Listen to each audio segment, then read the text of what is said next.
Hello guys, কেমন আছেন সবাই? আশা করি সবাই অনেক অনেক অনেক বেশি ভালো আছেন।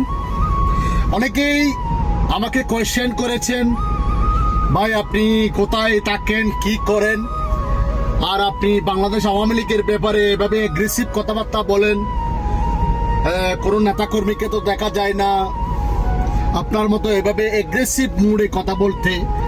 দেখুন, আমরা বঙ্গবন্ধুর আদর্শের সৈনিক, বাংলাদেশ আওয়ামী লীগের তৃণমূলের কর্মী।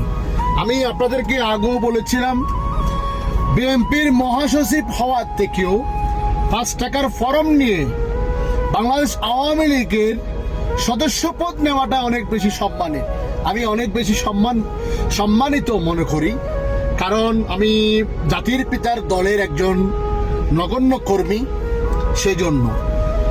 আর সেকেন্ড নাম্বার হচ্ছে, দলের দুঃসময়ে দলের পাশে থাকা আমাদের একান্ত কর্তব্য এবং নিজের এই কর্তব্যের মধ্যে পড়ে আমি মনে করি। কারণ দলের এই দুঃসময়ে যারা 5 আগস্ট দলকে ডুবিয়ে চলে গিয়েছে, যারা 5 আগস্ট আমার নেত্রীকে দেশ থেকে চলে যেতে হয়েছে এমন পরিস্থিতি শিকার, সেদিন আমরা প্রতিজ্ঞা নিয়েছি তৃণমূলের কর্মীরা যারা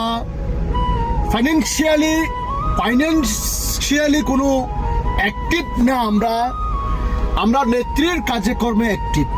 সেজন্য আমরা নেত্রীর কাছে একটা অনুরোধ করেছিলাম এবং একটাই ওয়াদা করেছিলাম, 5 আগস্ট যতক্ষণ না নেত্রীর পূর্ণ বহাল হচ্ছে এতক্ষণ আমরা আমাদের তৃণমূলের কর্মীদেরকে নিয়ে যতটুকু সাধ্য আমরা চেষ্টা করে যাব। এটাই আমাদের, সেই জন্য আমরা আমাদের চেষ্টা যতটুকু হওয়ার দরকার সে তত